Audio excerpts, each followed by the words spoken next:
The Mayo Experience. That Mayo Experience. That Mayo Experience. That Mayo Experience. Experience. Welcome to the Pat Mayo Experience presented by DraftKings 2021 RBC Heritage Picks, bets, preview, one and done for the week, plus a Masters recap. Want to let everyone out there know, thank you so much for consuming the horribly losing picks for the Masters, but a lot of you did, so I thank you for tuning in and sharing and doing all that stuff. Help us out this week by smashing the like button to the episode in the comment section. Give me your winner for the RBC Heritage, and remember to subscribe to the Mayo Media Network email. It is in the description of this video and podcast. We got to 5 figures in the second week, Jeffrey, for the email, so that's good. Building the email list up. We're going to be trying to do some giveaways. We gave away 3 articles of official Masters clothing on the Cut Sweat Show, which is a whole lot of fun. So the people have drawn it. So that means we still have Masters stuff to give away. Probably do that at the PGA Championship as a giant giveaway to help boost the numbers for those ones. But I was blown away with how many people watched and downloaded the shows last week. It was amazing. So thank you, everyone out there. You should thank Jordan Spieth, too, probably. Yeah. He probably, as we suspected, poured gasoline onto the Masters. At least the hype for it. Wish he could have poured some gasoline onto Sunday. I just wanted someone. I didn't care who it was. I wanted someone to make a run at Hideki. Yeah, there were a couple times. I mean, out of the gate, it felt like it could get interesting on when Hideki went in the water late. But other than that, it was a very slow and boring Sunday, yeah. Masters. It's because all the big names were out of it. Like, the most interesting thing that happened on Sunday was Rahm making a move, and there was no chance he was going to win. Yeah, I don't know. Phil and Sink having good scores. I'm trying to think what was actually interesting. But that wasn't even Sunday. on TV. Like, the only sweat that I had, and it's funny because it either turns into a winning week or a big losing week. Siwoo and Na trying to struggle to get inside the top 8 to hit those each ways for me. They get there. I have a great week. They don't get there, although they do get invited back to the Masters next year, which is nice because they finished 12th. Yeah, that was my sweat. Bobby Mack also got in that top 12. Yeah, he did. Sink did too. Yeah, I sweated because I'm a repulsive degenerate. I'm repulsed at myself, Pat. Well, as I told you on Friday. We'll get into that in a second. I do want to say that all the stats and info from fantasynational.com. 20% off fantasynational.com this week, as every week, with fantasynational.com/Mayo. This is my favorite tournament of the year, so I'm super hyped for the Heritage, although I know I am.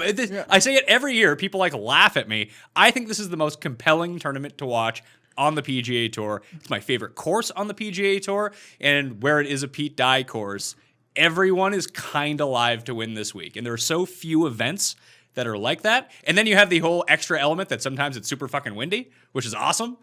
And I've had a lot of success at this tournament over the years. Yes, that helps. So, thanks to Fantasy National for helping me cash $20K at this tournament with Kadira. Heartbreak success. I've had an entire mixed bag. What other course, just out of curiosity, would you say allows everybody to win? Give me a Colonial? That'd have been my first guess.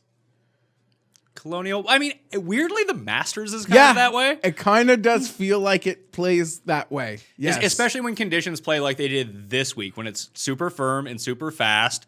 And, I mean, Hideki takes it. We'll get into it. But he takes advantage of the rain delay. Everything softens up, and he just goes fucking nuclear on everything. Nuclear, hit the putts, made some scrambles, and that's where he won the tournament. Yeah. It was Saturday afternoon. What was he, 6 under through the last 8 holes? Yeah, that's the difference right there. And he missed a short putt, too. I think he missed his birdie on the first par 5. Did he on Saturday? Yeah. Interesting. Yeah. All right, well, let's talk Masters then. I wanted someone to make a run at Hideki because I wanted to be interested. Not that I bet Hideki or had Hideki. Shout out to David Barnett, who tipped Hideki on this show last week. I didn't listen. Hopefully the people out there listened. But I'm happy you won. I love Hideki. As someone, we both sit here, I think we had bet Hideki at the Masters the previous 4 years. A lot of people. And didn't bet at him least this year. 3 years. I know the year Willett won, that Sunday morning, I was like, no, if someone on my card is catching Spieth, it was going to be Hideki. Yeah, everyone's bet Hideki. He checked so many boxes. And yeah, I love Hideki. And I got hard on Hideki. Because it was weird in way he just had this not only blip from winning, but contending.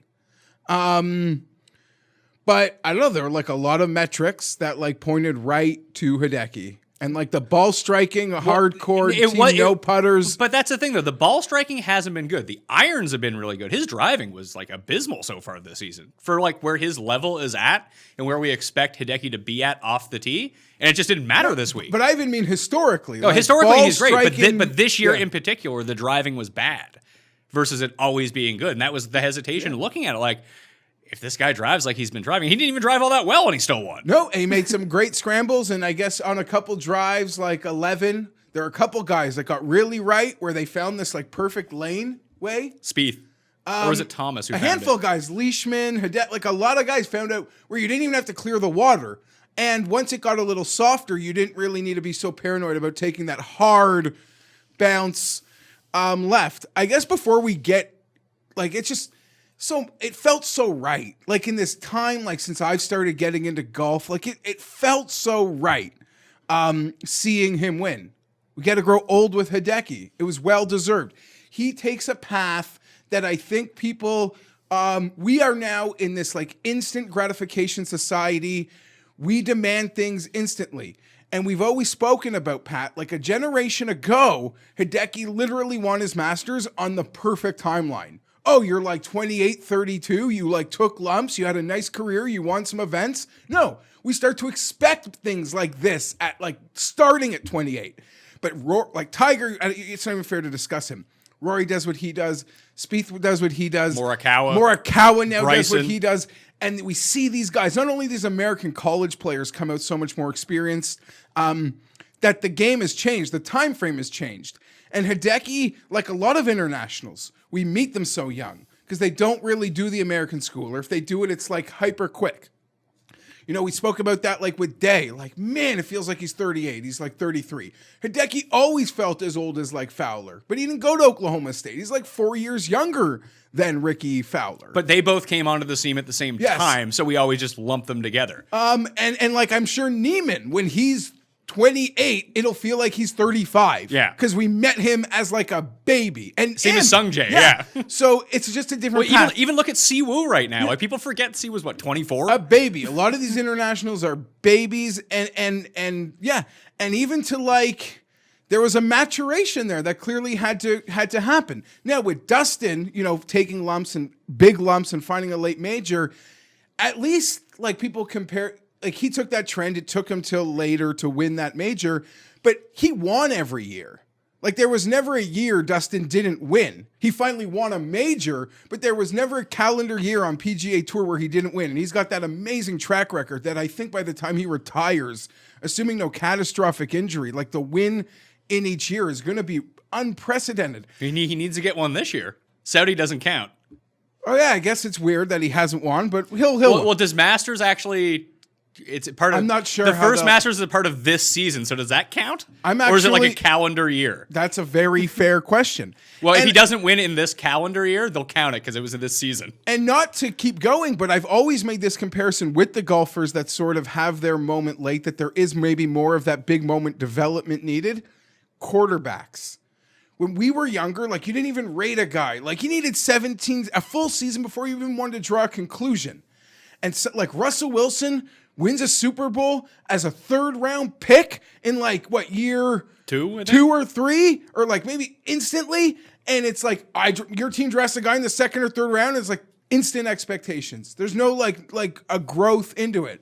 And as Hideki was winning yesterday, and I'm like, okay. And I say this even when I criticize Tua, like it really is unfair because like there is like super prospect. You just let him develop. Just like breathe. Let these guys don't always be in a rush like I am, like a lot of we are on the Twitters in this instant gratification society, but it felt so special. It really did. It really did. For I don't know that TV ratings will reward. They will not. Yesterday. I will wager that the rain delay replay of Tigers 2019 may have drawn better ratings than the conclusion of round 4. It was a slow and boring day. And they were fucking slow, the final group. They got themselves back into position, but they were out of position early.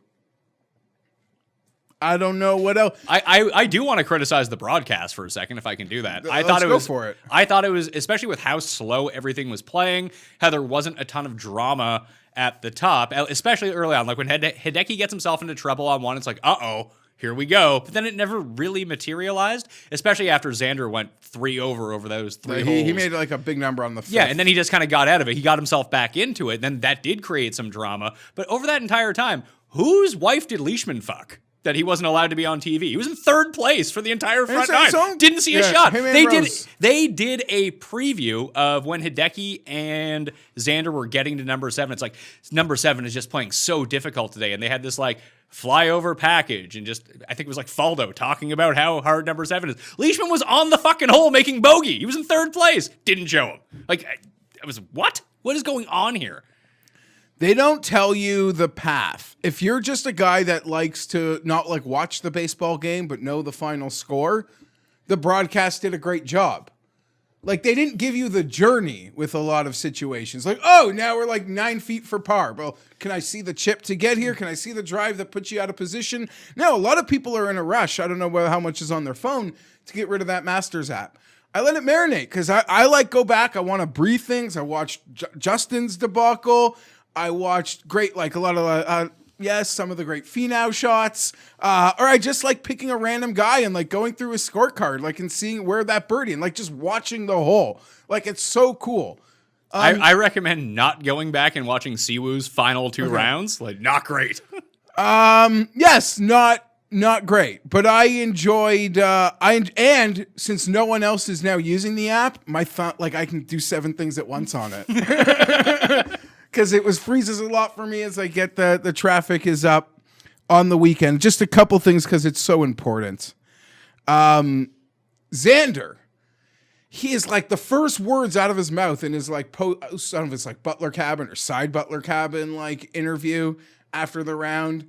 The first things, like I swear to God, that he says is like, yeah, a lot of people might have this perception of me that I just come in 2nd place and I'm paraphrasing, and get close finishes, but that's not how I see it. That's not how my team sees it. Like, it was very like, I'm trying to like not be this, but just saying it, yeah. Harvard, it's going to happen. Yeah, but I don't begrudge him for going in the water on 16. No, that was the shot he had to make. And you have to make birdies in order to come back. And Hideki doesn't make bogey on 18 if he knows he doesn't have 2 shots to play with. Probably. He's probably ultra conservative to like a long, He puts it in the middle of the green instead of like kind of like we saw Tiger do. I'm not saying, with an iron, sometimes Hideki can be Tiger. No one is. But even there's a great thing that the broadcast didn't even talk about. You heard Xander and Austin Kaiser, great caddy, having a conversation on that tee. Like, well, it's supposed to be doing this, but Xander's like, it's doing this right now? Well, then we got to just, like, go by that. Like, they were having, like, a very, like, direct conversation about how they thought the hole would be playing, I guess, at this moment. Maybe some pre-conversation, and what it was doing at that exact moment. And I don't know, the broadcast didn't even acknowledge it. So, well, they had Vern staked out on 16. I was really also upset to see Hideki pull that club on 15. It made no sense. You got to let them come back to you. It's funny because like just make a 5. You and Cust were DMing about it, and Cust was like, "You got to lay up on 13 and 15." I was like, "You don't lay up on 13. No, just go for it. Like, there's no harm in." Even if you miss it and go into the water on 13, you can still get up and down for par. Like, it's not that big of a deal. Yeah. On 15, yeah. We've seen guys, get up and down for par. That's what made JT's incident like so weird.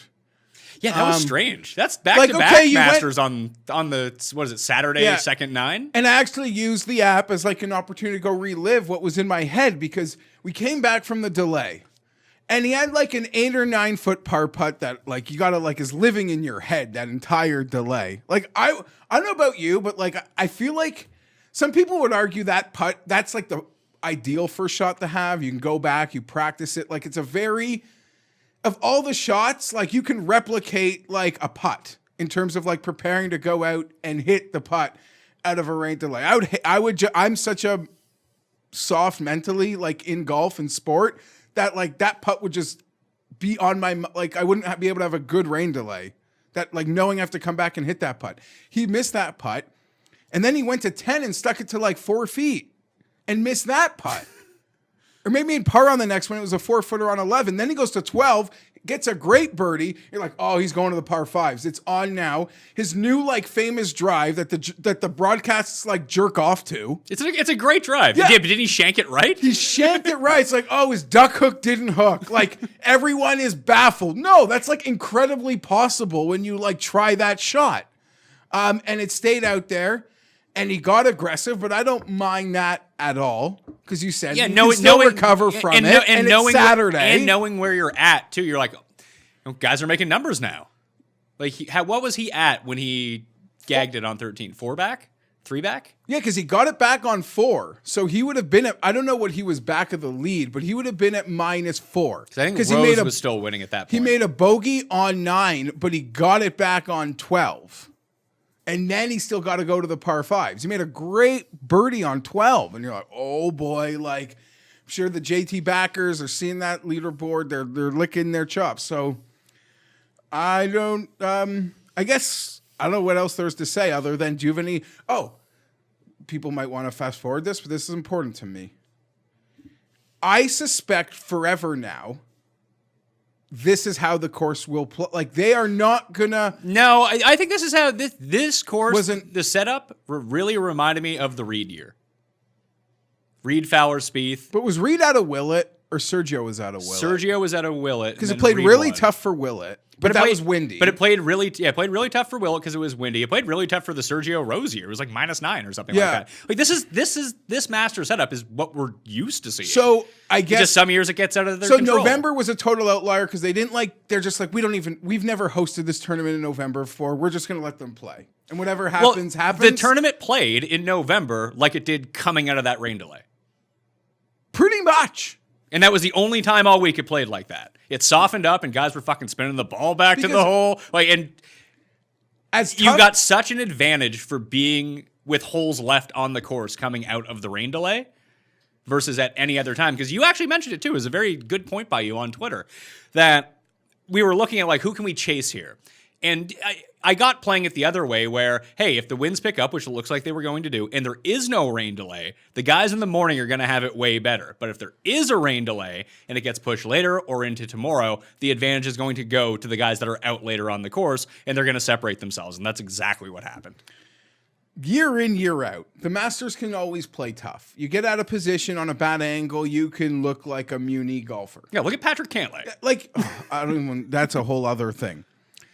Even if you're in contention, you can have these moments like where it's like, wow, like even Xander on the 3rd hole, like hits that amazing drive on a good angle. No one came into 3 on Sunday with that angle, at least like they showed us on TV. So the 3 other guys that they showed? Exactly. And he still makes a total mess of it. But as I even mentioned to you guys in our correspondence throughout the weekend was like, even when the Masters is playing incredibly tough, we do see a consortium of like 1-foot birdies, like really like balls that just roll perfectly. And it's literally like tap-in birdies. Through the first like 2 days, we didn't see anything like that. And even when it plays tough, we get that like still. And it seemed like all the birdies on Thursday and Friday that we were getting on TV were I mean, they were 16-foot putts. Yeah, they were 16-foot putts or even the par 5. I had never seen so many bogeys on par 5s through the first 2 rounds of the Masters ever. I think guys had cards filled with par 5 bogeys. Of all my bets, I think my players played number 15 at 37 over par this week. Bubba and Kim especially. Like those guys were just... Bubba even laid up.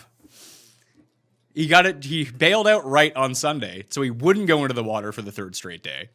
And he ends up just on it was on Saturday, sorry. On the right-hand side, like where the bunker is, they chipped it into the water. It was unbelievable. Can we talk about Zalatoris for a second? I'm off. Is he the new like Xander Finau type guy at these majors where like he's just coming? Oh, because he has that 6th place. Where was it last year? At the U.S. Open, and now he's doing it at the Masters. He's down to 25-1 to win this year's U.S. Open, although his odds are longer to win the Heritage this week, which is kind of funny. I actually noticed that a bunch with some of these odds this week for the Heritage. But just like how even much you Dustin get, is the same as his Masters how much you odds. get rooked on Masters odds. Just looking at these guys, they're all like basically the same as they were last week in a much weaker field. It's definitely a fair point. I mean, I don't think, as I even tweeted this morning, I don't think even like big golf fans understand what sort of accomplishment it was for Zalatoris to get in the field on world golf rankings, having no full-time status, having fewer starts than any healthy player in that field, not having like your win like a Michael Thompson, or I could pick on other guys. Oh, that's a guy I wanted to bet this week. Thank you for reminding me. Sure. Where's he? Right? Like how to climb up world rankings. It's like almost impossible without the win. And then you go look at his game logs, to steal like a baseball term, I guess, fantasy. It's like, oh, that's how. Like, that is insane. And it's the only way he got in here was being insane. And yeah, I don't know. Like, this keeps up through the year. Are we like, should we be talking about him for the Ryder Cup stuff? Let's bring along a kid. We got enough kids on the team. That was the point that I wanted to make. Everyone goes mental because Kisner wins 2 matches at the match play. Put him on the Ryder Cup team. He deserves to be there. Zalatoris is just running train through the PGA Tour. I didn't hear it once. Did Zalatoris, he only made, his only par putts of distance felt like when he had a bad read on a lag putt, which for a rookie is one of the things that we don't like rookies for. But it's he putted the lights out this week. Yes, but my point being is, did he, like Hideki, everyone else on that leaderboard, Rose, Spieth, they were all over the course at times. This guy, did he hit a shot from the pine straw? Because I'm going to use that app to watch every single stroke he made this week. Because it was, like, what I have in my head that Patrick Cantley, like, is supposed to be, Pat? This guy that's, like, always just putting, like, in a good position. Like, never, yeah, he'll have par putt, like, he might not pin stock, but, like, we're going to be in position all week. This is actually what Will Zalatoris is. I'm just looking at it right now. If Spieth just had a decent putting week, he would have won. His putting was atrocious. He lost by far the most strokes of anyone inside the top 20 on the greens. Everything else was, like, the driving was obviously wasn't great. But that's really, it's funny when you think about Spieth and what held him back. If he had just gained 3 strokes putting for the week, which was pretty baseline for him, especially at Augusta, he was right there. He lost 2.9 or something. I guess the scary point to even throw on top of that is this is probably the second or third time this year where he's finished like top 3, top 5, Pat, where you could say that his putter let him down. Yeah. I think in Phoenix we spoke about it. Maybe, I don't know, but Torrey was like his first, like, oh, what's happening here? Where I don't know if I paid that much attention to whether the putter let him down or not. And again, I don't know. It's like full-fledged, like, back, right? Like, he's just back. Yeah. Like, I don't care about the field that he won against. And I don't care that, how do I put this? Like, there are times you make the joke, like, okay, yeah, Spieth will play well at the Masters. He'll play well at Colonial. That has no bearing to me whether he's back or not. No, he's back. See, he putted really well at Valero, sucked on the greens at Players, and then he putted, it was Pebble where the putter let him down. And then everywhere else, even at Phoenix, he putted well. He just didn't putt well on Sunday. Fair. But he had gained, the reason that he was there because he was making like 50-foot putts on Saturday. But overall, yeah, it's been pretty good ride for him. I kind of like him at the PGA Championship, to tell you the truth. A lot of people seem to this today. After looking at the types of players that did well at Kiowa last time, and it was 2012, so how much can you really glean from it? But Rory wins, he's a bomber. Everyone else on that leaderboard is like Euro scrambler guy. It's like Poulter and like that type of player. So if distance isn't as big of a factor as you would think at a 7,800-yard course, that it's about like long irons and chipping and putting, then I think it would make Spieth super live. Maybe guys just are too good off the tee now than they were 10 years ago, though. So I don't know. So how many guys are like actually in the fair like age group of like this? Is Zalatoris? Do we put him with those guys, or is he kind of older? I think despite having less starts. I feel like he is like Scheffler. But it's like Vic, Scheffler, Colin, Wolf, Zalatoris, right? Or like, is that how we're gonna group these guys? I guess so. Yeah, they're all part of the same generation. Yeah. Neiman is in there too. Neiman, yeah. Connors. Although I think Connors is probably older. You want to talk about Connors for a second? I had to tune out of the Canadian broadcast. They're pretty hard. It was, oh my God. Like, I get you want to build up Connors, but like, guys, let's pump the brakes a little bit. And then like Bob Weeks is on there talking about how great of a putter he is. You're like, what the fuck are you watching? Like, what are you talking about? There's one way that Connors is going to do this, and it's if he puts everything to 4 feet and makes the 4-foot putt. It makes half of them, basically. Because he was going to putt himself out of it eventually. Great week for him. And he finished 8th. He's figuring out Augusta. That's fantastic news for him. If he can continue to get the invite back, and he has his auto bid for next year. There's a couple guys that did that may or may not be on the bubble for next year. Like Sink gets back in next year. There's probably no way that he was getting back into the Masters unless he won another tournament. So that's awesome news for him. Stenson's out. Oh, yeah, Stenson's out from the British Open, isn't he? Yeah. So he'll have to play his way back in. Like, Bobby Mack is just inside the top 50, but this guarantees that he's back. Harmon, Siwoo, and Na as well are 3 guys that kind of linger right around the top 50 in the world, but they end up getting the call back. Connors would be the other one, I would think. I think everyone else is pretty safe. I don't think Rahm's going to miss out on the Masters next year. No, because Siwoo's player's exemption is up next year. That's why I mentioned him. Because you know how bad he can get it going after a while. Anyone else inside? Rose? Were you sweating Rose at all during the week? Were you getting like kind of paranoid? A thing of emotions. I was really impressed by his Friday. Or like the rally back? Yeah, the rally back. That's like, okay, for his ability to actually win the tournament. Because I never like guys that run too pure to the weekend. It's always good to take a punch and know you can take that punch. You have a guy that's played like, he hasn't like had a great like 3 days, 2.5 days, and like finally makes a bogey, and then it gets bad. Like, no, I want to take the punch early. I don't want to recover from the punch. You never want to actually take the punch, but it's good if you have to take it early and recover. That impressed me. All in all, like, great week. I don't know. I mean, he's just going to be a bridesmaid here. He's still got some time here, I think. Especially now that it seems like he's over the injury, which is great news for him. Yeah, great news for him. Great news for his season. Get healthy. Ryder Cup year. Big things. Is he qualified for the Ryder Cup team? I doubt it, but I don't know, man. He'll be he would be like an auto captain's pick, I would think. I saw Big Vic. Listen, Big Vic was still up there. Pat, I had these moments where it's like, oh my God, like Justin Rose with a green jacket would be the corniest. Like it would pour gasoline on Justin Rose's like corny social media persona. But God damn it, you win that green jacket, you could be 87 years old taking freaking selfies in it. Like, whatever. Good for you, man. The auto qualifiers so far for the European team are Fleetwood, Rahm, Hatton, and Rory. Westwood, Perez, Casey, Hovland, and Fitz. Those are the players on the team right now. With like Burned and Bobby Mack and Willett and Sergio and Casey. No, Casey's in.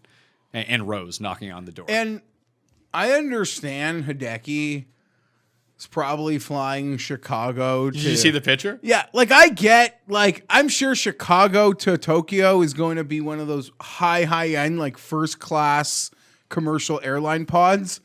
But how this guy's not on like a private jet to Chicago kind of took me off guard. And he doesn't even have his jacket in a garment bag. No, just carrying it. Like slung over the shoulder. That is such a flex. Like he's just like some hype beast kid, Pat, with his Supreme knapsack and his cool Augusta National Golf Club hat. Just sitting there in the lounge, or not even in the lounge, straight terminaling it up. So good for you, Decky, you boss. 2 things I wish they would have made a bigger deal of was, this is why gambling should, at least in some form, be incorporated into the broadcast. Finau chipping in on 18 to cash the top 10 was kind of funny. And then Robert McIntyre making a long birdie playing with Finau on 18 to get into next year's Masters. They really should have hyped that up a little bit, I feel.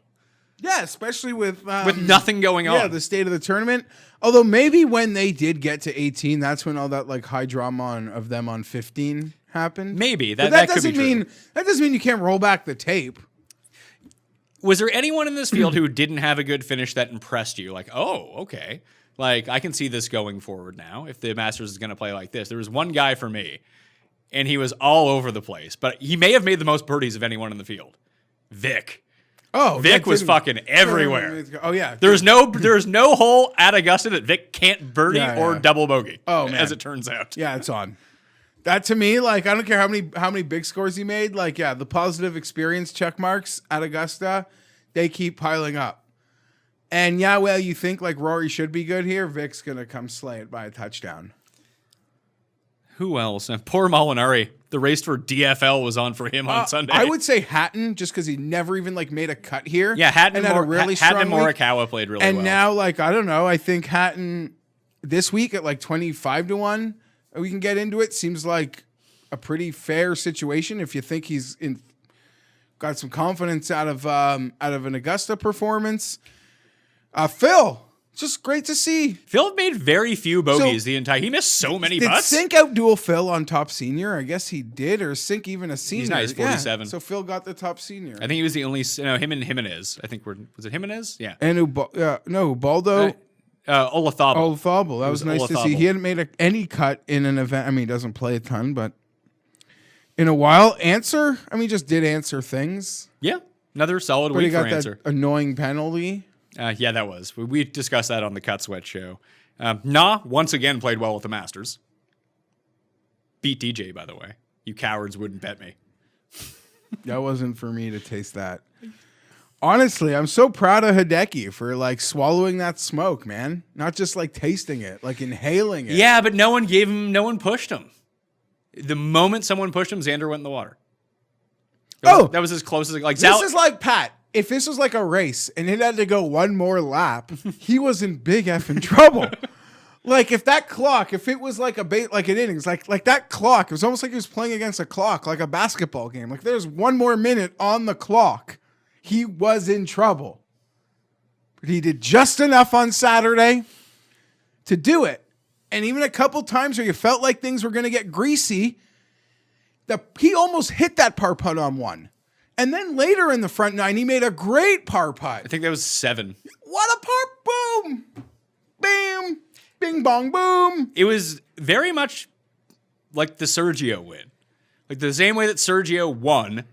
Like the skill set that Sergio has is very similar to the skill set that Hideki has. Just some weeks you make putts. So when we say that's like Adam Scott, and are we just but like, Adam Scott back in the day could putt. could he? Yeah, like he was a good putter. Okay. Like when he first came on tour. And he No, but the Masters time, was he a good putter like when we were in the Masters he was years? using the fucking big swinger, man. He could putt then. Yeah. It's after they got rid of because remember him and Webb couldn't putt anymore. Sorry. And then Webb figured it out. The guy you got to bet here forever. And I did like Is it Cam Smith? no, because there's actual like more win equity with a similar betting number. Did you see what he did on those par threes? Who? He's a defending champion. Patrick. Oh yeah. Yeah. That's right. It wasn't like you were probably thinking like for a worse golfer. Yes, No, I was. Yeah, no, like I may have teed it up like you're thinking like downrange. I was like Brian Harmon? No. But like I don't know if Cam Smith's gonna go off at 35 next year and Reed will be 33. Come on. Now, sometimes when the course gets too easy, that's bad for him and good for everyone else. But I saw some par 3 stat that I gotta find it. Well, I was looking. You gotta see his par 3 scoring. I'm not even kidding. It was the most craziest thing ever. I looked through the numbers. Reed lost this tournament for himself. I mean, not lost it, but took himself out of the tournament on Friday. Guy couldn't chip or putt somehow. Yeah, which is really rare for him. But that's going to happen from time. You have to, in order to win, you have to avoid that just horrendous putting round. Okay, and to that point, it would also have me interested. I didn't bet it this year, but like next year pre-tournament, they want to post those 40-50s on Webb.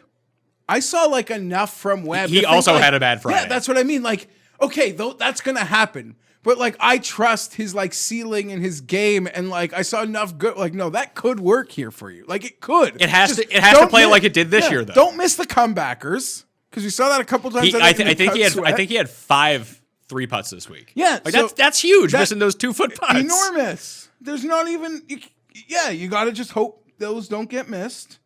But you're not. Yeah, the week that you don't miss all 5 of them, you're going to win. Okay. This is from the Fried Egg on Twitter. Nice, fun golf account. Okay, Patrick Reed just rolled in about a 40-footer for birdie on 16. He's now gone 2, 2, 2, 2, 2, 2, 3, 2 in his last 8 trips through the par 3. Through number 16. Yeah. So he kills number 16. Crush. What a monster. Oh yeah, he's gonna threaten for this again. With his new like high-end sponsors. I don't know what's going on there. But how good of a move was it? What's the name of the bank that sponsors Zalatoris? Oh yeah, I don't know, something UKG. It's like Texas Bank or something like that. Genius. Simmons Bank is the name of it. On the way out, Hideki's like caddy bowing to the course when putting the flag back. That's just like, I'm all for that sort of shit. You call it hyperbole? I didn't. That shit melts me, man. I didn't realize he wasn't a real caddy. He's just Hideki's buddy. Hideki does all of his own stuff. He does his own caddy work. Oh.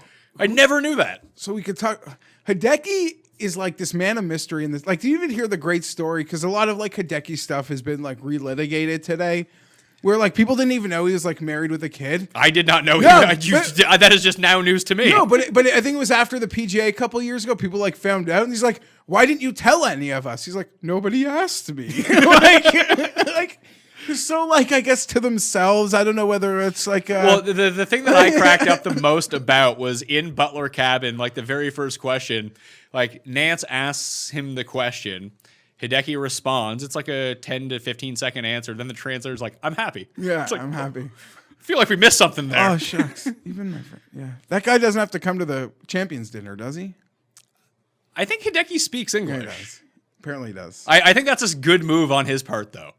Because think about how much, if he, like, let's say he speaks fluent English, how much more press he would have to do than anyone in the world. Because like the Japanese media is all over him. Like when I went to like 3M and even, was it at the Northern Trust as well? Like the Japanese contingent following around fucking Kodaira was insane. I can't imagine what it's like for Hideki.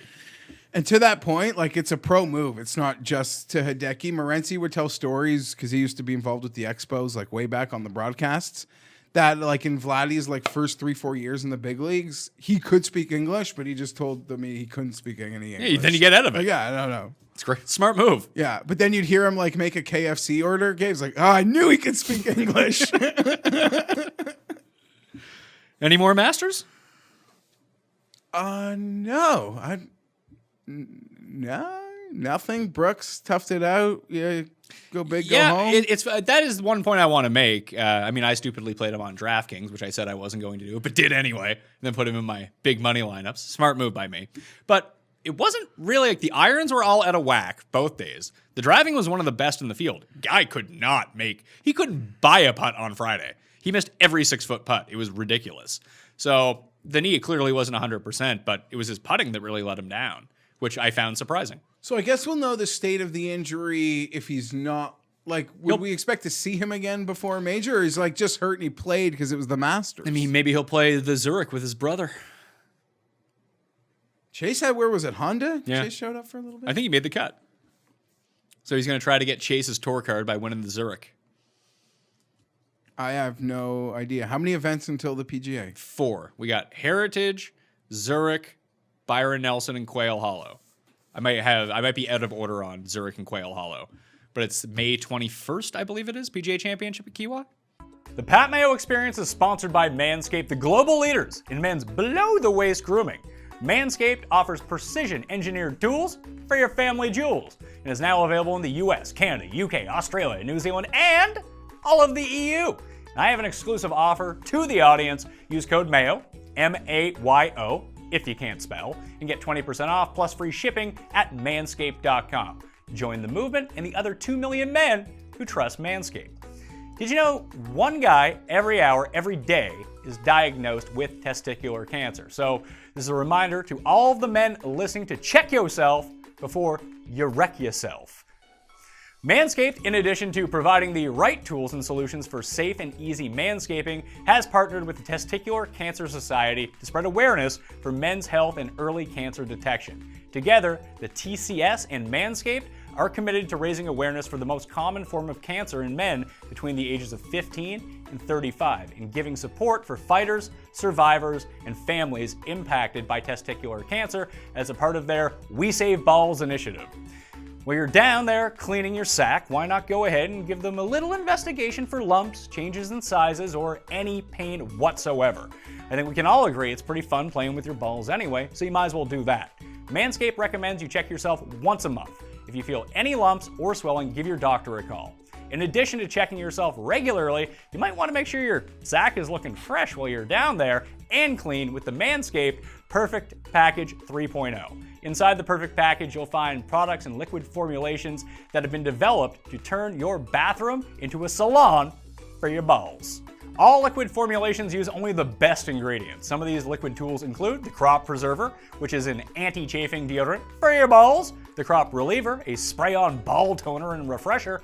The Perfect Package 3.0 also includes anti-chafing performance boxers that keep your package cool and feeling fresh. Join the Manscaped movement and start taking care of your balls today. Get 20% off plus free shipping with the code MAYO at manscaped.com. Always use the right tools for the job. Get 20% off and free shipping with the code MAYO, M-A-Y-O, at manscaped.com. That's 20% off plus free shipping with code MAYO at manscaped.com. Your balls will thank you. RBC Heritage. Let's do this. My favorite tournament of the year. If you want to play in the Pat Mayo Experience DraftKings Listeners League, link is now open in the description of this video and podcast. $15 to play, 3 max entry. No rake, thus making it the best tournament on DraftKings, by the way. Also, fantasynational.com/Mayo for 20% off. We are plenty familiar with this course, Jeff. Harbour Town, par 71, 7,121 yards. Pete Dye course, Bermuda grass greens. The wind can play a huge factor here from time to time as it's on the coast. And once again, it's a course where almost anyone can win. We have a good track record of hitting winners at this event. Every second year, it seems to work out for us. So, we hit Webb last year at a nice number, coming off a bad performance at Colonial after the restart. This was the second tournament out of the restart last year. But Bryson has already withdrawn, so he's no longer in the field. But the field itself is still pretty strong. Dustin, Team RBC guy, is the favorite. He's 10-1. He was 10-1 to win the Masters last week, but now he's 10-1 again after a missed cut. Webb is 12, Cantley is 14, Morikawa is 20, Berger is 22, so is Fitz, Hatton's 25, Answer's 25, Cam Smith is 25, Casey is 28. Those are the betting favorites in the field this week. I've got the list narrowed down to 3 guys for me, and I'll probably end up picking one. I just saw 20-1 next to Morikawa, and I was like, that sounds like something I should bet. Yeah. So Berger, Hatton, and Morikawa would be the 3 that I've narrowed it down to. I won't bet all 3, but those are the 3 on the short list right now. You could talk me into Hatton, although when I went back and looked at his numbers from last year at Heritage, he gained like 10 strokes putting. That's why he was up there. Now, you need to do that. That's just a tough performance to replicate. But I was impressed with him, grinding it out at Augusta. He 3-putted really early on Thursday and was like, oh, here goes Tyrrell. But he battled back. He ended up inside the top 20. Morikawa was putting lights out through 2 rounds and getting everything up and down. Saturday hit, and he couldn't make a putt to save his life, but actually struck the ball really well on Sunday. So I feel like this course is set up really well for him. He's very good off the tee. He's very good with his irons. And when he putts well, he putts really well. So that would be a kind of strike in his favor. And Berger kind of fits the mold of player that I like at Heritage. Missed the cut at the Masters. Expectations are a little bit low, but is a perfect fit for this course. I almost feel like there's nothing for me to add. If you want to bet Webb at 12 or Dustin at 10, go for it. No, I mean, I would bet Dustin at 10 before I'd bet Webb at 12. I don't even care if they're on the moon or at Harbour Town. I agree. Like, I get this is a Webb course. I get we got to hit a winner here at Webb. I don't care. But that being said, I don't want to bet any of them. Cantley is just going to DX crotch chop me so hard, and a lot of you. When he wins by 10? Like, going back to his birdie train performance and crushing this place. But yeah, I think you nailed it. I haven't bet anything yet. I'm always a little groggy the morning after the Masters, as are a lot of the bookmakers, because everything's pretty slow to come out, Pat. But 20 Morikawa seems very safe, and like you can blindly just trust you're doing the right thing. Berger is a guy that checks a lot of points he made, missed the cut. I got this belief in him, and Hatton is a ceiling player who I like as well. The other guys in that range answer Cam Smith and Casey.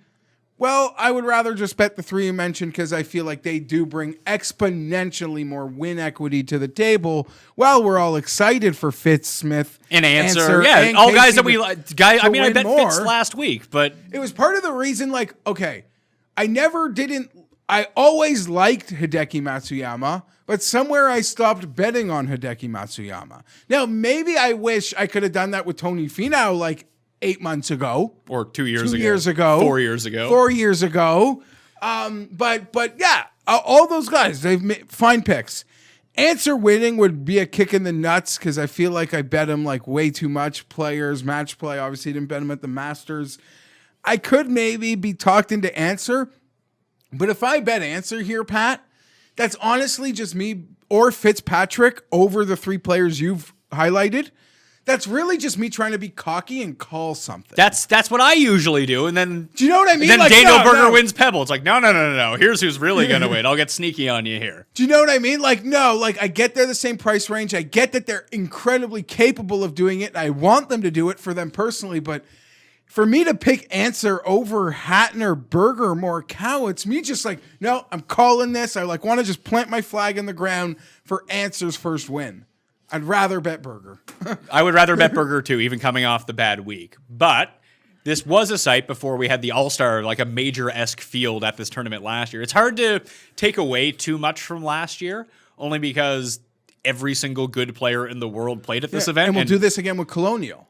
Like, And- how do we even rank this? How do we rank performances? Like, Corey Connors was supposed to win, but 20 better players, like 20 All-Stars showed up. Yeah, and having it the week after the Masters is a thing. Like, I don't know, you can't quantify what the impact is on the guys that just went through 72 holes at the Masters. But I would even look at someone like, I guess Cam Smith just kind of made a rally, but even someone like Connors, for example. Like, is Connors kind of drained after putting in a good effort at the Masters? Like, takes a lot out of you. Connors went to bed every night thinking I can play well and win. Yeah, just praying to God, like, just let me hit a few 10-footers. Just make this like the final round at Valero. Just like, let me putt like that one time at the Masters, No, but and I can win. To your point, like guys like Answer, Hatton, even Morikawa, yeah, they played 4 rounds at the Masters. But it wasn't the same. Fitzpatrick, but they didn't like go to bed Friday, Saturday thinking I do this, I'm gonna win. Like I like this, like But before last year, you had Pan win, Wes Bryant, Brennan Grace, all first-time winners. Kadira, first-time winner. It was just a string of first-time winners. And before last year as well, we had this ridiculous run of Sunday comebacks at this course. Like, you want to take the guy who's like 4 off the lead going into Sunday, and then all of a sudden that guy ends up winning. That's how Wes Bryant ended up coming back. Remember Luke Donald was winning in the Brennan Grace year, and Brennan Grace just went out and like posterized him. Yeah. And I think was this Kisner Furyk? Kisner Furyk. Yep. Yeah. That was the year before. Who won that year? I think that was the Grace year. That was the year before Kadira. It was the year before Grace. It was Grace, then Kadira. That was a fun Grace one. Was that Great the week Grace was after Willett. Yeah. Just tickle me charmed. 40-1. It was a nice number. So yeah, like as if I needed that. If I never did need money, it was the week after Willett. And the well, that was actually nice because I upped the size of my bets that week too. It's like I got extra money to play with here. We're good to go. Oh, so I could think of a lot of guys who would check the box on the old like winners row format this week. Okay. Well, we're not there yet on the sheet, but you said like that sort of past winner I'm playing here, being a Wes Bryant, being Kodira. Yeah, they're I'm not forgotten souls. Yeah, but I'm not too concerned about those guys. I think I would rather keep it in this middle range. So the 30 to let's say 100. Like Fleetwood's in this, like Fleetwood, Sergio, and Im and Connors are all 30-1. Westwood, Zalatoris is 33. Should we just bet Zalatoris, or is that too much? Well, now you're playing like psychologists. The number is way stronger than I would have thought. Like if we Yeah, did a show 33 is a last good number. night, I'd have guessed like he'd be with Fitzpatrick. Yeah. I mean it. I mean it. Should we just bet him? But does it go against like Corey Connors' sleep? You're picking on the sleep. We're picking on the sleeps Corey Connors just had in the exhaustion. Sure, but like, I think Zalatoris is a better player than Corey and Connors. if you bet Zalatoris, it's like no, I'm just betting this kid is going who to doesn't win. even take a minute to stop and like think about the like mental. I should be mentally tired. No, I'm a baby. I'm going. I'm striping it. The one thing that I would say that is a feather in the cap of Zalatoris versus Connors at this course is that around the green play factors in more than off the tee play when you look at who's actually won at this course. Like getting it up and down is pretty essential here. And I just have far more confidence that Will Z is going to do that than Corey Connors. Like Connors, I remember, I think I was tweeting it out the entire time. And I don't want to take anything away from him because he had such a good week. But you saw like Connors 3-putt. A bunch of people made that 3-putt on Sunday from the top of the hill. You saw, we did a cut sweat. Siwoo putted his lag cleaner with a 3-wood. Yeah. And then Connors 3-putted on, was it 16? It's easy to pick on Corey. Love Corey. He's going to break through. His finish at the Masters was exactly how I thought it would be. Honestly, yeah, even to sound rude, it ended exactly how we probably thought it would end for him at the Masters. Especially those people who bet him top 10. Like, it's literally exactly what they thought would happen. And he came top 10, so it was great. That's what I mean. I mean, minus like the hole-in-one was lucky. Yeah, but that's amazing. Yeah. TSN's going to run with that for 100 years. Oh, that'll be shot of the year. It will be. So is there anyone that does intrigue you? Like, we're back on a short Bermuda course. Should we just blindly back Sungjae? Now that we're getting like a decent number on him again? I guess. You wonder what's like. I could understand like bottoming out in like certain events. The Masters, like. He had a bad Masters, whatever. Is that So a did few Dustin. bad in a row? Yeah, it was. I don't know. I didn't really look into how bad it, like, what it was. I don't know if I'm there, but 30 does seem strong. Let's see if I can find the old strokes gained here for old Sungjae. He was like third to last in the field. Like, I don't know. Like, are you not at all attracted to that above 50 range? Like, Kirk, Hoffman, Cam Davis. Yeah, I am, actually. Like, that's very much, even Matt Wallace. The ones that give me pause here, Cooch kind of gives me pause. Well, because this is a Cooch course, and Cooch is starting to show that he's playing well at Cooch courses again. Yeah. So that's one for him. Billy Ho at 50 seems like a really good number, doesn't it? that seems like an amazing number. Yeah. Like I'm not super interested in Kisner at 50. I'd rather bet Billy Ho, but like is right there. Hoffman keeps playing well. He's 60 to 1. He's someone who plays this event every year. He has mixed results, but he has a couple top 10s on the go. Like Matt Wallace continues to play well. He's 80 to 1. Brennan Grace, who I like. The only bet that I've made from 0 to 100 is Russell Henley at 80 to 1. We didn't see him last week. He continues to hit the irons well. Bermuda coastal course. I'm in. What was his situation at match play again? I remember he had a Honda was good. He good. came inside the top 10. match play. He was in a pod, a random with like M, right? It was like a wide open 4-man pod. I feel like he lost in a playoff to go to the next round or something. I don't really remember what happened at match he play. was in M's pod. Yeah, I know it's all a blur. I'm just trying to roll it back. Yeah, I got no issues with that. And as you projected, you would be wagering on the Cut Sweat show when you read out the field. You bet on CT Pan. Yeah. I just wanted to at a lower number than you thought you might get. Yeah, I have him at 110 to 1 right now, but I'm going to wait until I see some bigger numbers. Like, there's going to be a book that posted 200 on CT Pan. I'll probably take that as well, throw like $10 on it or something like that. But as we've spoken about before, 110 with an each way is better than like 125. Yeah, because I want to bet the each way. Because I think, the only reason that I say that is because you get significantly better odds on the top 5 than you would just betting a top 5. All right, let me just throw a couple. Oh, that's over the line. Fratelli set the course record here with a 62 in the final round back in the day. I know there were like reasons like that sort of pointed you to him at match play, especially like the randomness of match play and the Texas Austin aspect, but it's a real big number. Yeah, 90 to 1's a pretty good number. I don't know. I think I'd rather be in that Hoffman, English, Wallace.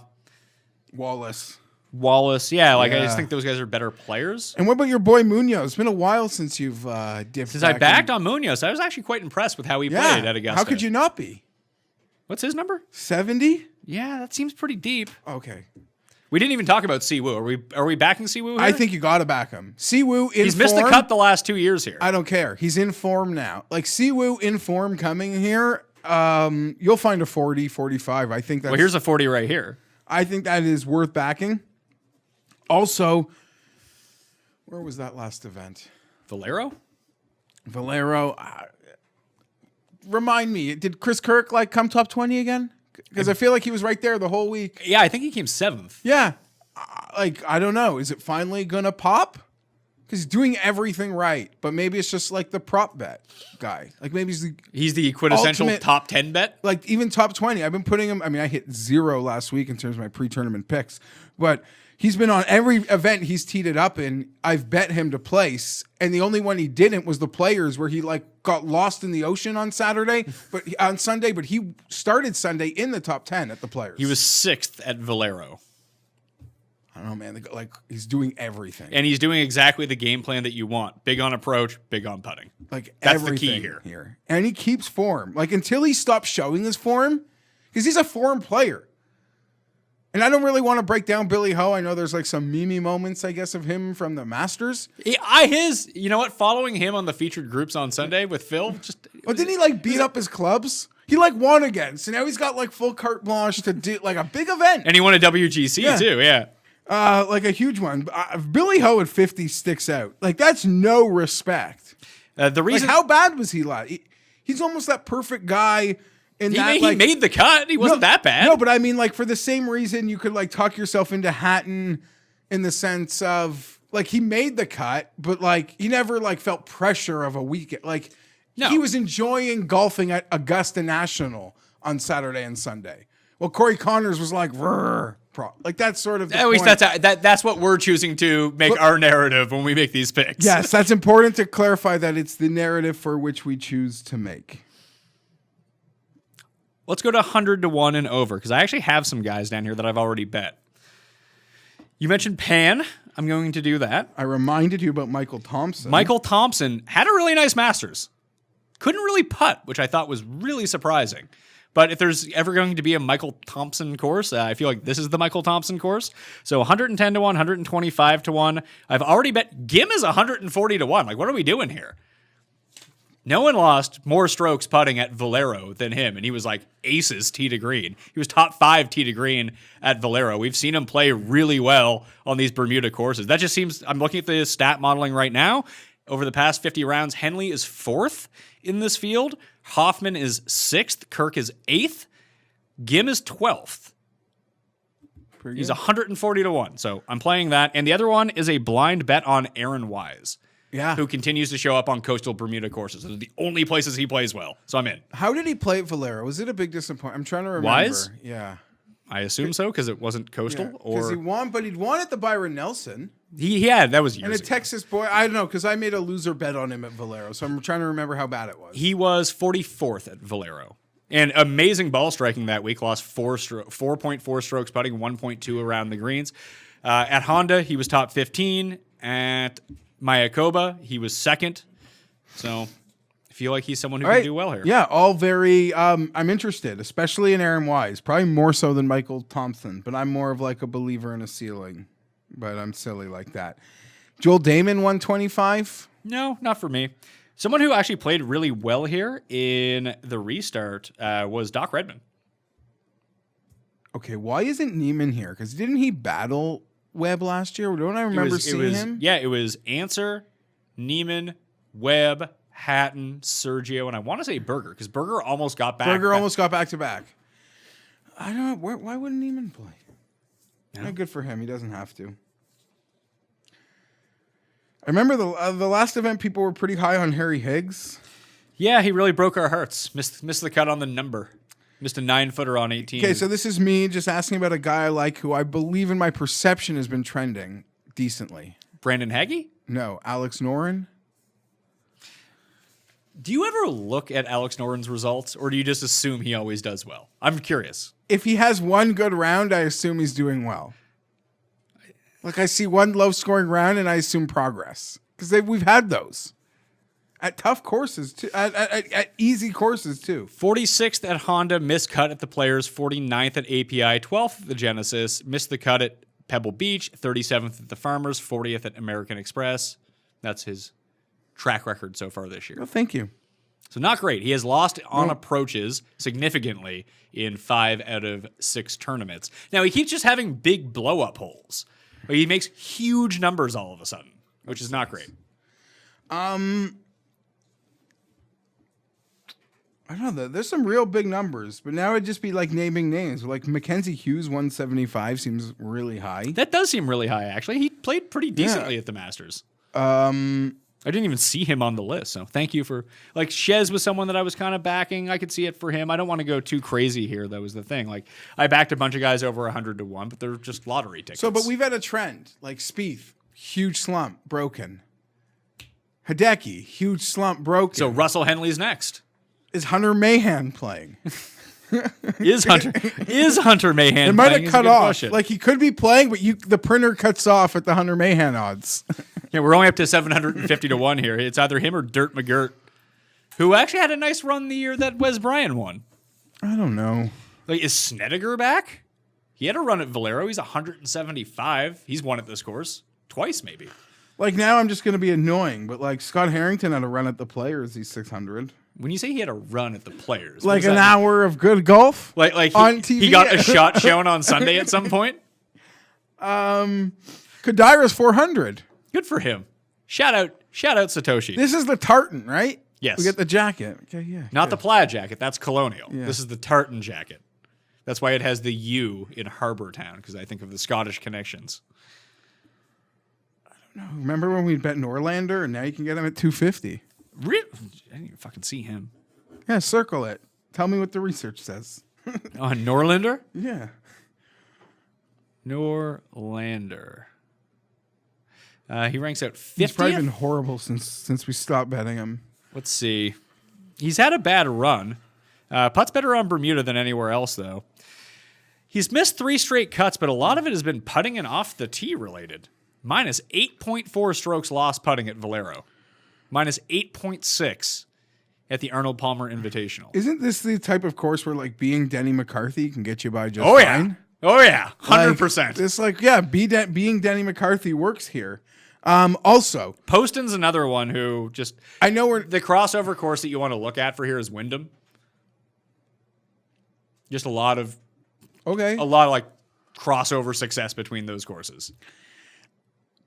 A lot of guys I did mention, I'm just naming names, and I'm not going to bet this player, but I think he's worth betting or talking about in terms of where we think he is or if the dream is dead, because he was popular for quite a bit in the season, and that is Sam Burns. He's now 100 to 1. We just feel like it's there was like the window. I think he had the window and missed it. That doesn't mean that he can't get it back. Yeah, we'll get that window back hopefully, but I do feel like because the number kept getting bigger, and it was justifying like, well, I bet him here and I bet him there, and now we're getting the bigger number. I hope there's still life in that window, but I do believe that form window is gone now, and we've got to find it again, and then we can maybe bet him again and catch a big number. It just strikes me as odd that you have Burns at 100, but I could bet Henley at 80 or Wallace at 80.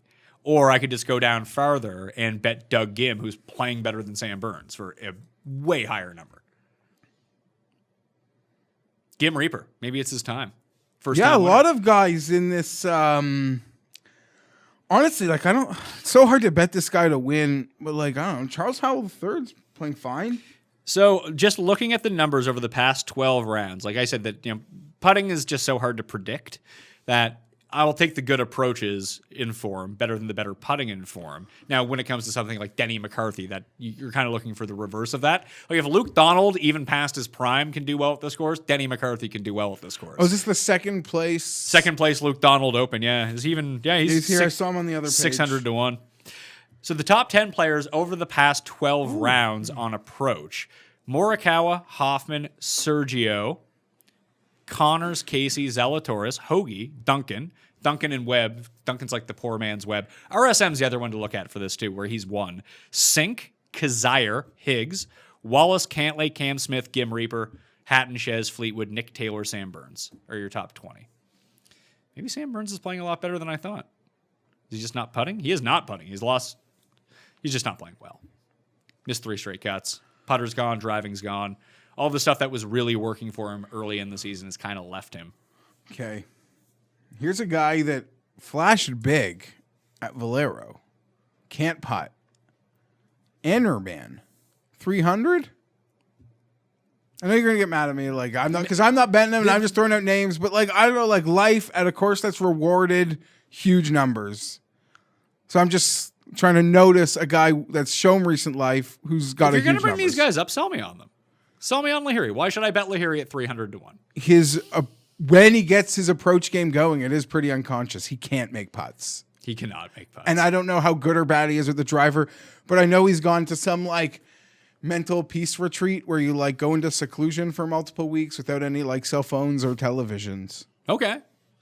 That's pretty good insight. That's a sell job. But I'm not going to do it, but it's fine. But I know, and I just remind, like, I can't even remember. It feels forever ago. Like, did he even end up finishing top 5 at Valero? Because it felt like he was like, I don't know about actually winning, but it felt like he was lingering with that like T5 placing the entire second half of the weekend. Let's see, By second half of the weekend, I guess that means Sunday. It auto-corrected me. Yeah, you haven't typed Lahiri much into your model generator. It keeps fuck off. Now it's. I'll type in Anherban. H. There we go. Anherban Lahiri. I didn't even see him in the field because it auto-corrected me to and again. I'll just scroll down to the bottom. That probably makes things easier. Yeah, I can't find him on here. Stupid iPad. Stupid autocorrect. Whatever. We don't have to talk about him. I'll just mention your boy, Luke List. Huge number. Shitty field. Yeah. Had somewhat of form in the last, like, months. When you say last months, you mean not recently. Not recently. But not so far away where you might... I don't remember, because I know you were off him, and then you were on again, off again. I don't know. This Listen. is one of the courses where he's played really well. Okay. Lahiri is 5th at Valero. He gained 6.2 strokes putting. Wow. Also, speaking of good performances at Valero and a couple in a row, Villegas in this field. Yeah, he had that nice run at RSM as well. Yeah. 300 to 1 also. That is actually far... Okay, there it is. So I did better. That is far more interesting to me than Lahiri. Just because Villegas, I mean... Even look where he's like played well historically in his career. Like back when he was like when he won the Tour Championship, where did he win it at? Eastlake, short Bermuda course. Where has he popped up recently? I mean, we did see him pop up at Valero, sure, but when we see him pop up at RSM, a short Bermuda course. So, yeah, that actually does hold some weight. That might just be a top 20 bet for me, but that is far more intriguing because I know when he goes well, his tee to green is awesome. I wonder how he has played here over the years. I don't know. I think he's won the Wyndham Championship as well, in like 2008 or something like that, back when Villegas was like a guy. Fuck off with the autocorrected. I don't want to talk about Bill Haas. Camilo. There we are. Ranks 49th in the modeling, so that's good news. How did he do it? Yeah, gained across the board at Valero, 8th at Honda, short Bermuda course, 6th at RSM, short Bermuda. Okay. Now we're getting somewhere here. All right. Found an Easter egg. Over the years at the Heritage, in 2008, 7th, 2010, 5th, 2013, he was 9th, has not played it since 2017, where he missed the cut. He was 71st in 2016, 27th in 2014, the last 2 times he played. One of the leaders in the field in approach, though, both of those years, couldn't drive the ball for shit, but his driving's getting a little bit better. It's not horrendous. He's gained off the tee in 2 of the past 3. So obviously he's 300 to 1 for a reason, but I think that he has some life. So yeah, I'm going to write him down. Thank you for that. All right. Put $5 on the each way. If Camilo wins, I win $2,000 on a $10 total bet. Why not, right? That sounds like fun. Gives me something to root for. I do want to save a bullet for Sunday though, just to take some guys like 5 back and hopefully he shoots 62. Well, you'll take some huge number with a placing. Yeah. And those guys here, yeah, we see it. Of course, they set him up for 62 Sundays.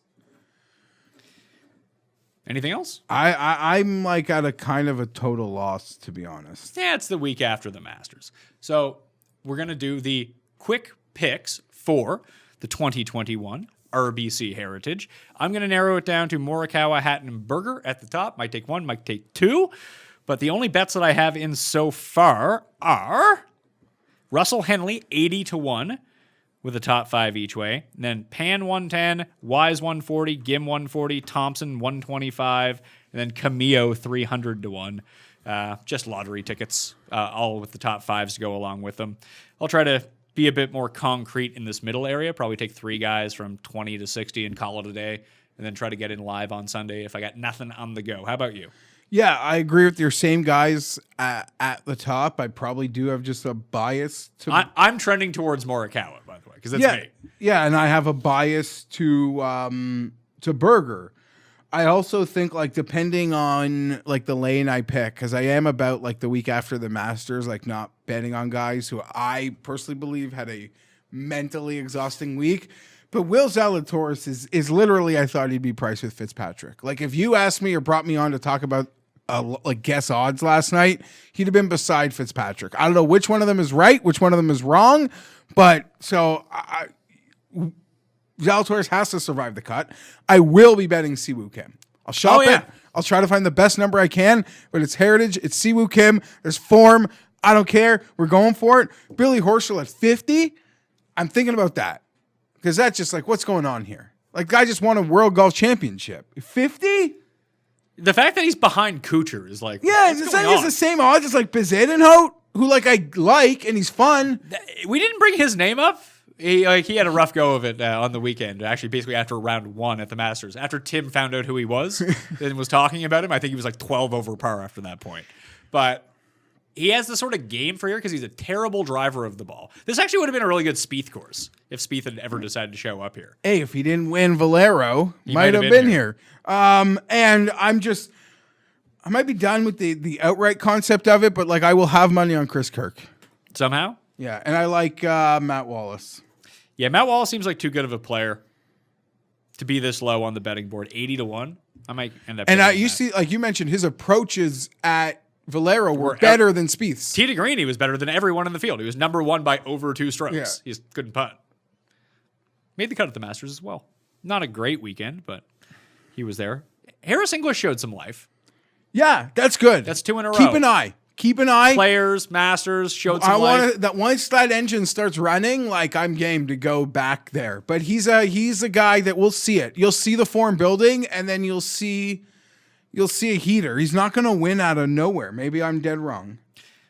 How bad was Fleetwood's here? Yeah, one and done picks of the week. Speaking of that, Tim has selected Tommy Fleetwood as his one and done pick for the week.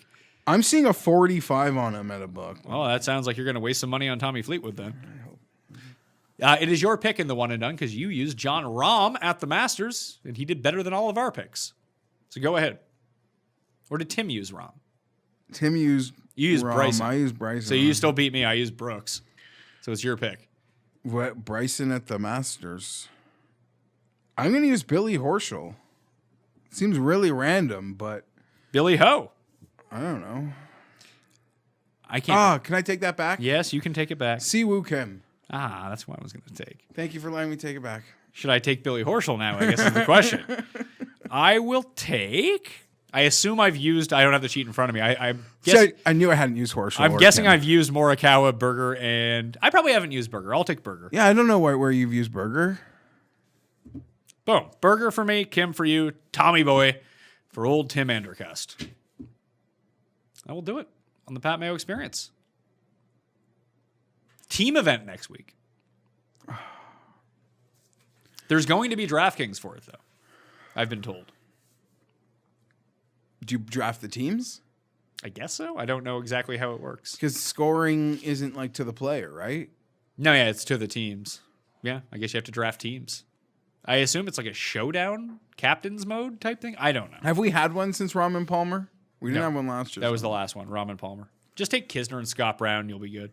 And then they'll win. They'll play great as a team, and then people will be like, put Scott Brown and Kevin Kisner on the Ryder Cup team. They're so good. We did hit a big one there one year with Cam Smith, though. Yeah, that was a crazy playoff. Yeah, because Kisner chipped in on the 72nd hole to force the playoff. Who was Cam Smith? Blixt and Smith. Yeah, Blixt. 100 to 1. It was a nice one. Yeah. I don't think I've been close since. Because I just bet Kisner every year. Neither is Blixt. Yeah, remember Blix used to like twice a year he'd be in contention. Very like Danny Lee-esque, like just twice a year. Like there's 9 under, 8 under round, like unconscious. Yeah. Right, that will do it for the Pat Mayo Experience. RBC Heritage will be back on Tuesday with Reed Fowler.